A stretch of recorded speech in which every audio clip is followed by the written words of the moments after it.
Hello, and welcome to another Learning has Changed CarCast. We're going to try something a little bit different today. Rather than perilously balancing the Google Glass on my dashboard, I am using a new mount for my phone that is attached to my visor so I can look forward, keeping my hands on the wheel and not have to worry about the Google Glass sliding all around as I go forward or do quick turns and those kinds of things. So, today I want to talk about something that has gotten me really excited, as most things do in the world of education. But really it was something that I experienced this morning while I was eating breakfast.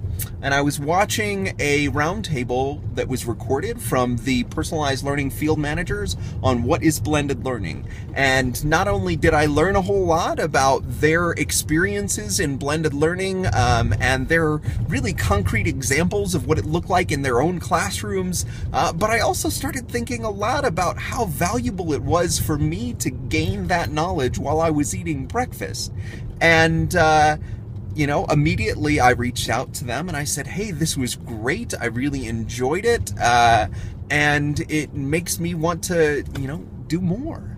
And so, obviously I've been doing some of these roundtables myself, and this team has been engaged in doing a number of them over the last few weeks, which is great.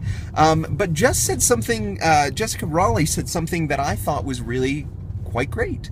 She was talking about how sort of addictive it is to facilitate these roundtables. She talked about how addictive it is to engage as a participant on the roundtable. So, you have somebody who's asking you questions and engaging you. But she was saying that maybe the audience hasn't sort of had that same experience. There are a number of people who, either on my roundtables or theirs, who engage each and every time. They go in, they take notes, and they collaborate, and it's great.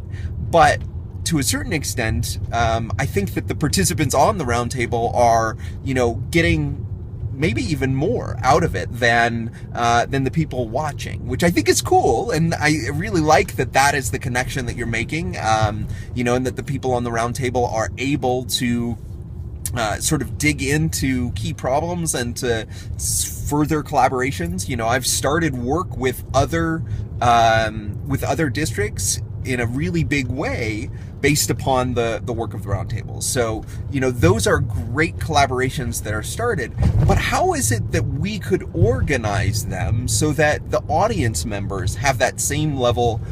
We were talking about addiction, but engagement is another word that might be more appropriate for this, right? Like, how do we make sure that the audience, especially for the audience that these are intended for, how do we make sure that they are the ones that are receiving a lot of the benefit and that they continue to receive the benefit? That it isn't just something that it's for us, right? Because if it's just for us as members of the roundtable, as people on the video portion, then, probably it doesn't matter. It's not going to shift that many teachers or leaders in their practice.